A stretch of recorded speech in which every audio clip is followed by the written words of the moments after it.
Assalamu alaikum. As you know, this is a second part of our discussion about riba. First podcast was a little bit longer, so I have split this in two parts. So this week, as I said, we will have two episodes. In first one, we introduce the topic, and in this one, we talk about some of the rules and examples of riba. So we are continuing from where we stopped. There is no simultaneous sip in this episode because it's just a continuation.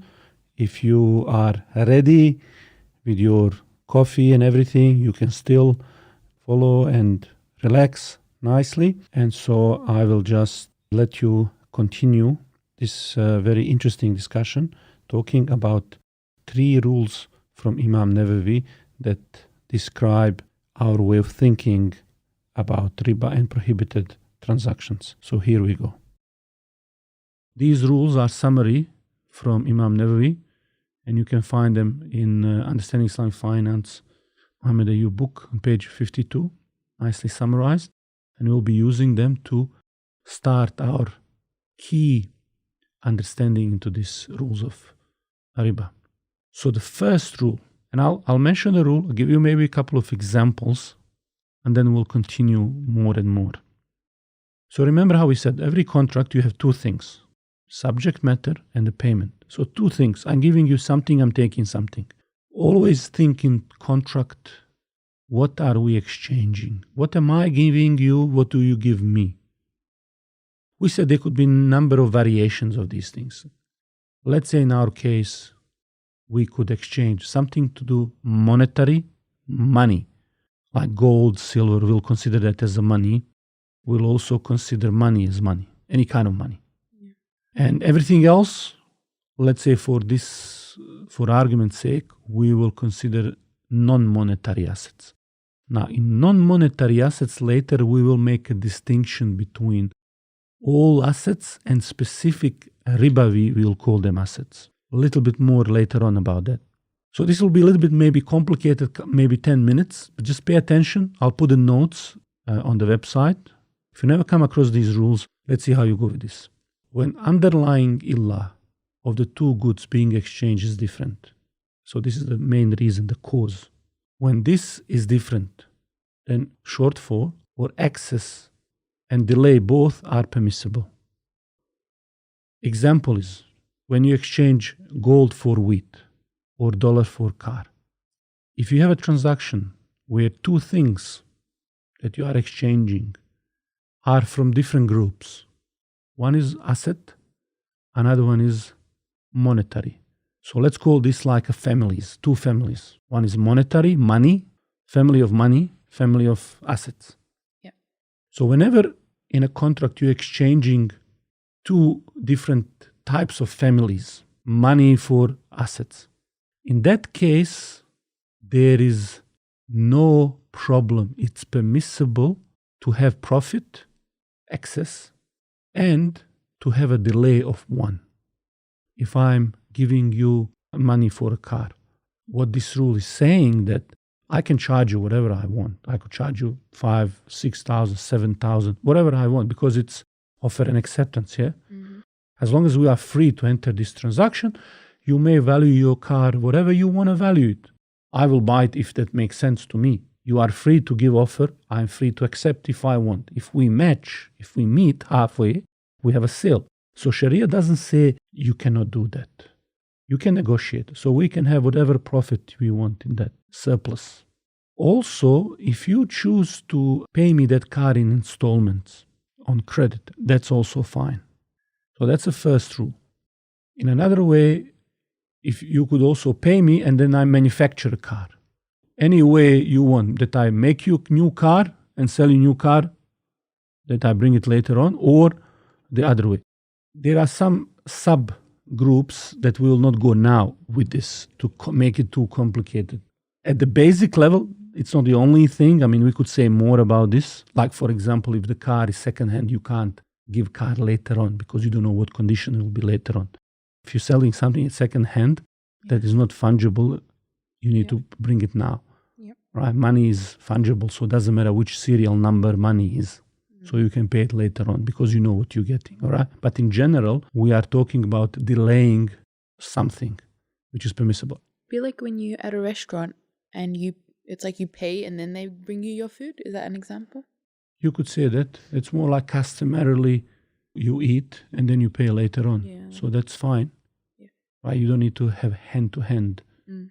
So this is first one is what you call all kind of business go into this category. Uh-huh. The second one is when the commodity of exchange are similar. Here, excess and delay both are prohibited. Totally opposite of the first one. So what it's saying now, you have a same exact thing for the same exchange. Gold for gold, wheat for wheat, dollar for dollar, exactly for exactly the same. When you're exchanging these two things, then both profiting, meaning surplus, or delay are not permissible. So in the first one, both were permissible, whether you take more or less of something. Here, taking more or less, basically any kind of surplus, any inequality is not permissible. Okay, for what reason would you trade like for like, gold for gold? So gold for gold is what we would say today money for money. So the reason why people would make money for money is because you will pay more. That's how whole entire banking system functions. So you remember we talked about a global financial crisis before. What allowed people to structure financial products was exactly selling money for money, because they took loans which were packaged together. They would go to people, everybody take $100,000 for a loan for the house. Maybe they can afford, maybe they cannot. Now, over the course of the loan, they will pay $200. So they package this, let's say, into the $100 million derivative, collateral debt obligation, where they spend $100 million to write or originate $100 million loans. Now, in future, this derivative will make you $200 million. What they do then, they come to someone and they say, all right, here is this security, which is going to be worth 200 in the future. I'm going to sell you for 150, for example. So now what you are doing, technically you profit 50. You profit immediately $50 million. And then in the future, maybe, hopefully, they hope they will also profit 50. Profit 50. What that creates in the global financial crisis was incentive where those bankers that you described before, they were going around like crazy and they were giving to anybody. They were giving students, people on low wages. They are making like 10, 20,000 a year or 50,000 a year. They were giving them loans. They could buy like $1 million houses and they would give them honeymoon rates, which is they don't even pay half interest for the first 1 or 2 years. The reason why they did that is because they didn't really care if they could afford. They just needed them to take the loan so that they can book the loan and create a security and they can sell it to somebody else. So once those investors, pension funds and so on, bought those assets and people started defaulting because they were just sold something they cannot afford, these people who sold it, they didn't have any risk. The risk was on the other side. But the other side also, many of these people took the insurances on this. So what started happening is that these very quickly, after many defaults, became worthless. So rather than being worth $200 million, they were worth nothing. Because they realized after 1 or 2 years, they realized that they can't afford this. Yeah. They were just led into this through these sharks. Executives were paid hundreds of millions of dollars. And then you had insurances who took insurances on this. When they actually collapsed, that those who took insurances would also benefit from this. So entire system led to a situation where these people were hurt. There were incentives in the system to gather the group of people who cannot pay. They were given these loans. When that collapsed, they all made money from that. Somebody was saying it's like you go to the horse race and the person is having a horse in that race and he's feeding the horse some kind of a junk and the horse is very sick. But you're saying to everybody, this is going to be winning horse. And everybody is placing the bets. Yeah. And you then take insurance in case he doesn't win. And so whatever happens with the horse, you don't really care about horse. You will win through insurance or through somebody else buying the horse.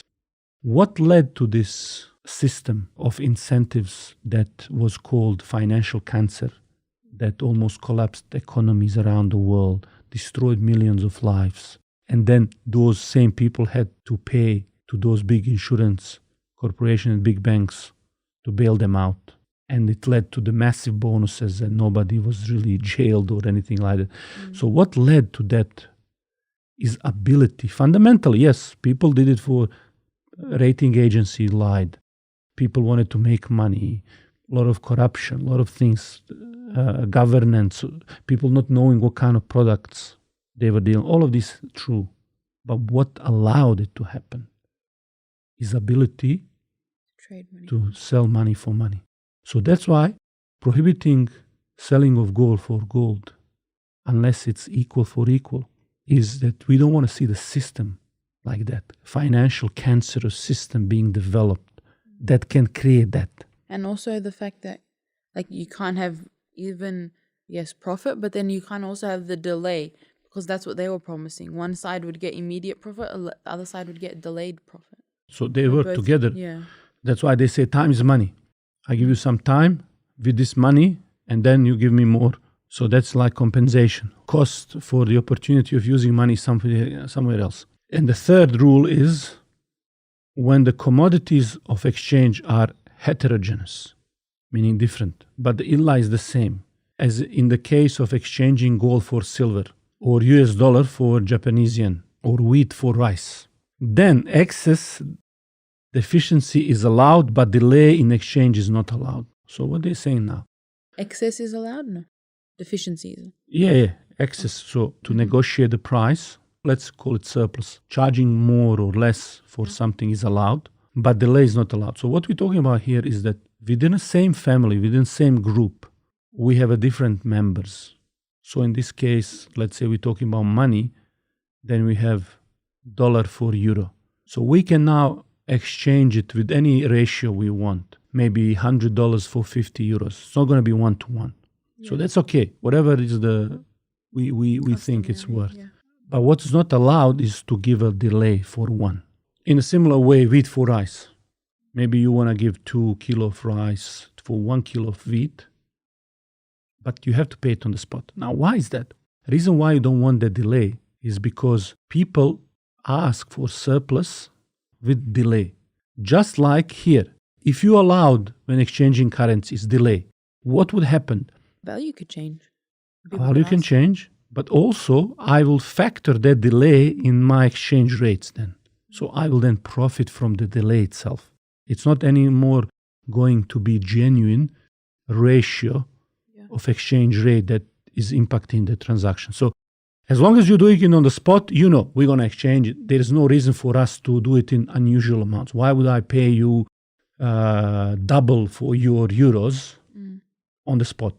But if I don't have to pay you now, maybe later on I might pay you more. So again, to cut that, you do it on the spot. I'm just going to insert something here that came to my mind later on while we were editing this clip. And that is that when the values of food change because of the way we are transacting with food, that can impact a lot of people who are depending on these staple food. So it's not for no reason that particular rules of riba apply to certain foods as much as they apply for money. So changing any of these ratios increases or manipulates the price of the food on which so many people are depending. This might not apply to other commodities in the markets that are, let's say, non-essential or staple. So just wanted to clarify that before we continue. So when we look at where do these rules come? So if you look at hadith, for example, in Bukhari and Muslims, it says, do not sell gold for gold unless it's the same amount for the same amount. And do not make one amount greater than the other. And same for the silver. And by the way, these same rules apply for paper or any other digital money that people might want to use, or anything that people consider as a money. Anything that is considered in the people as a money, used as a money, rules of zakat apply, rules of riba apply, and so on. I know sometimes there is a tendency, people say this is not real money, this is something else. Well, for the purposes that we study this, all the rules apply. The money that we have now, because the governments can increase the quantity in supply and manipulate it We could consider a lot of these to be unethical, against the interest of society, but that's a separate story. Inflation and whatever you want to call it, how it is created, how it's put in circulation, that's a different story. But this is still wealth. You pay zakat and rules of transaction apply to this money, just like they apply on gold and silver. Now, I told you some school of thought, they might have tiny bit of issue with some transactions, but as a general, that's how it is. In another hadith, we were told gold with gold, silver with silver, wheat with wheat, barley with barley, dates with dates, and salt with salt. Same quantity for same quantity, equal for equal, transaction being made hand to hand. In this hadith, in the first category, we are talking about gold and silver because they are recognized as a money. Dinar used to be gold coin, and dirham was silver coin. This is the main sort of category when we talk about gold and silver. This is one of that families. And then in second, the reason is because they are staple food. You can add some other things like, let's say, rice. Scholars talk about different reasons. They are measured by volume or weight, or how they are stored, or what are some of the common characteristics. This basically brings us to the two core classification of riba. So in first, we see that certain transactions can be affected by delay. So when you're buying one counter value can be affected by delay. In the transaction where you cannot have delay and you have delay, that is, we call it riba of delay, riba and nasiya. You are increasing delay when you shouldn't be increasing. So money for money, or different type of money for different type of money. From those three rules of Nawawi, wherever we said you cannot have delay, if you have delay, that's a riba. And the second type of riba is when you have a surplus in amount of one of these counter values in transaction when you shouldn't have surplus. So this is what we call increase in surplus, or a riba of surplus, or riba al-fadl. These are the two basic types of prohibitions, prohibited riba. Let me give you an example. Once I was at a fundraising event, and one of the sisters donated some gold. In the spirit of this fundraising, person took this gold and he sold it to the highest bidder. But he said, bring money next week. So what do we think of this? It's not allowed to delay in payment. So we see here that when you have a gold against the money, it has to be on the spot. So if we go to our rules of riba, that would be our third rule. Third rule of riba, it says that when you are exchanging different types of money, that you have to do it on the spot. What is allowed is to profit from that transaction, to negotiate. So maybe that gold was worth $750. They were bidding and he paid $1,000. So there is a surplus. So that's fine. But you have to pay it on the spot. Delay is delay of time. Which riba is this? Nasiya. So it's a settlement of one counter value. So what if instead of him giving him the necklace straight away, they decided, so there was often acceptance that this is what's going to happen. I'm going to give you the necklace for $1,000. But like this guy keeps his necklace, this guy keeps his $1,000. Come next week, this one brings his 1,000, this one gives the necklace. That's fine. So in this case, it would not be allowed as well. How come? Okay, so there is a different rule that affects. Very specific, so we didn't bring it up, but it's specific rules that you cannot have a contract in the future where you will deliver the goods and the payment in the future both. So this is something that is not allowed. But you could promise, if you bring that, I'll buy that. So the person didn't say yes or no, like, okay, if I bring it, he will do it. So I'll see. If I bring it, I'll bring it. If I don't, I don't. So you could make a promise, intention. You say, well, if you have that with you, next time I see you, I'll get it. But it's not like binding, just like moral obligation, promise. You can change your mind. Okay. So just moral. It's not a legally binding.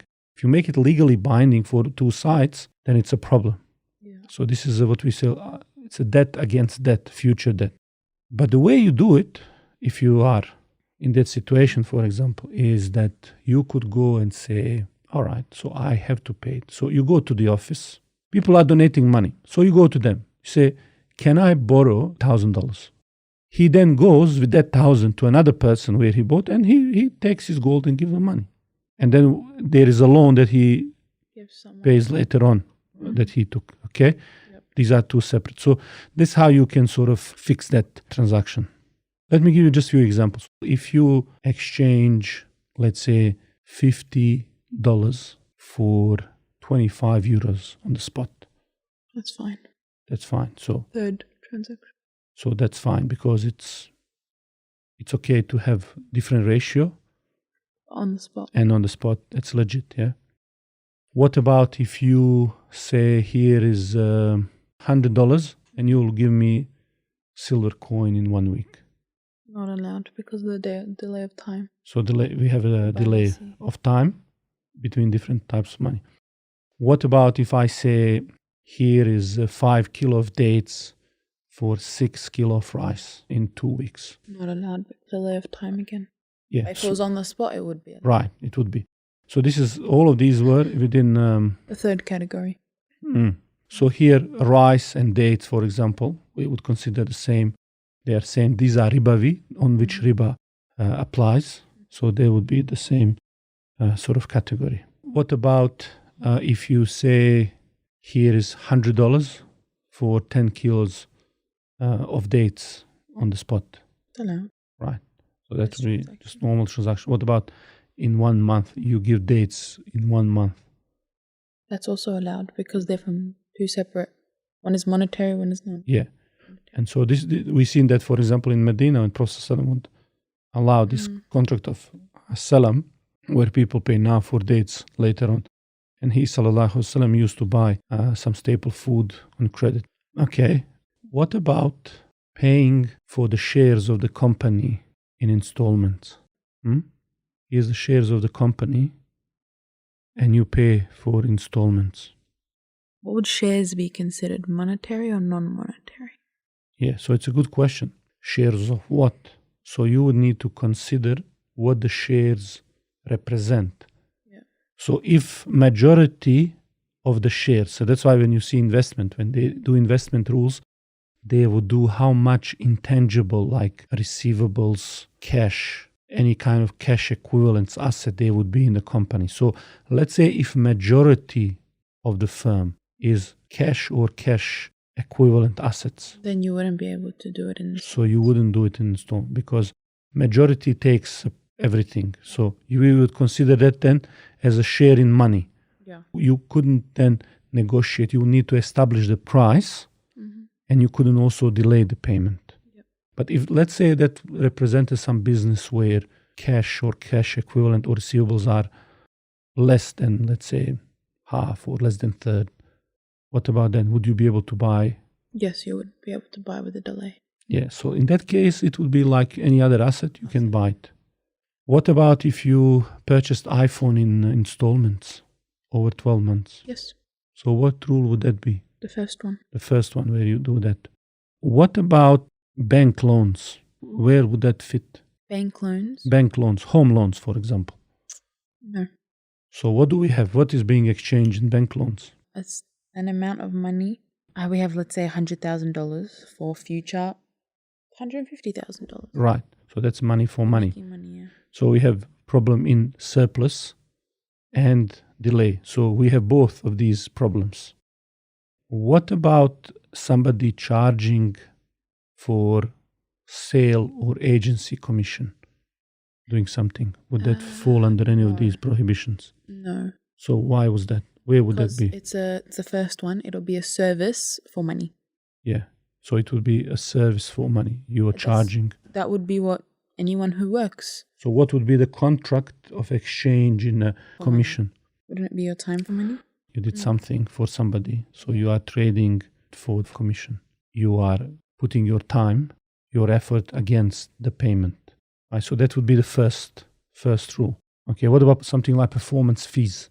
If you achieve, let's say, sale, somebody's selling something, then you say, I'll give you extra $1,000 for that. Isn't that like incentives? Yeah. What about credit card? What do you think? What is the credit Without card? interest, Normal then interest card. What does that mean? it means they'll give you a certain amount of money for future more amount. So that would be money for money. So that which rule would that be? Second one, yeah.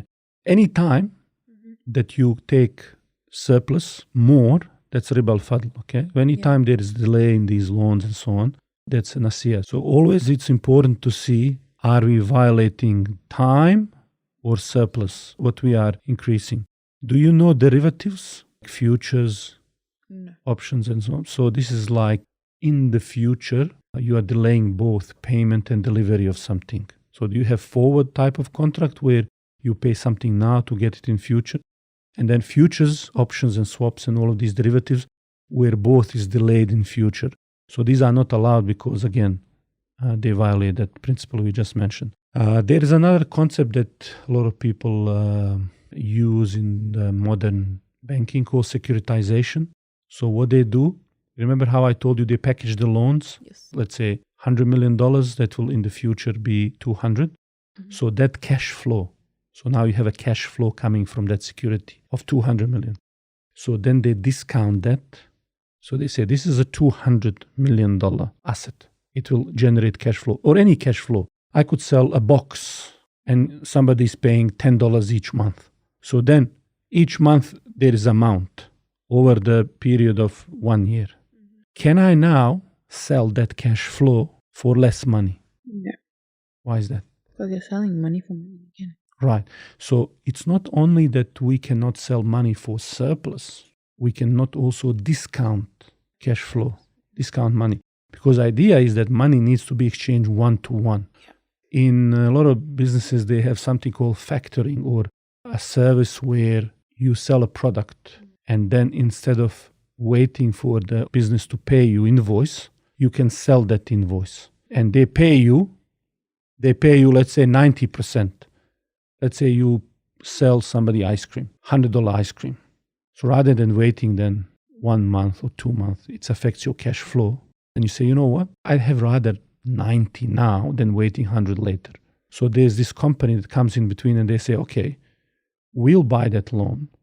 For $90. For 90, we'll give you 90 now. We'll wait for the 100 later. Is that permissible? No. So what's the problem with that? Again, they're making money for money. Money for money. So what they are exchanging is 100 cash flow, even though it is in sort of installments, it's $100. And you are now exchanging them for 90. Last couple of questions. So what about if I buy diamond online? No. No, in a sense, it's okay or? Yes, because as a diamond would be non-monetary asset. Right. Even though it's very valuable, it's still non-monetary asset. It's not considered money. Yeah, so the diamond is not considered money. Nobody considered it money ever. So in these transactions, it is permissible that you buy something like that online. And there is delay, obviously. Online buying, there is some delay. However, with these kind of sales, you always need to worry about how specifically these things like diamond is described. So you wouldn't just buy it without description, picture, a lot of details because it's very expensive and you need to accurately capture that, the whole set of information. Okay, so that's some of the questions that I wanted to ask just so that we can start thinking about these things. Yep. In next lesson, inshallah, we'll continue. You can send us your questions and we will continue prohibition of riba and some more example next time. Thank you very much, everybody. Assalamu alaikum.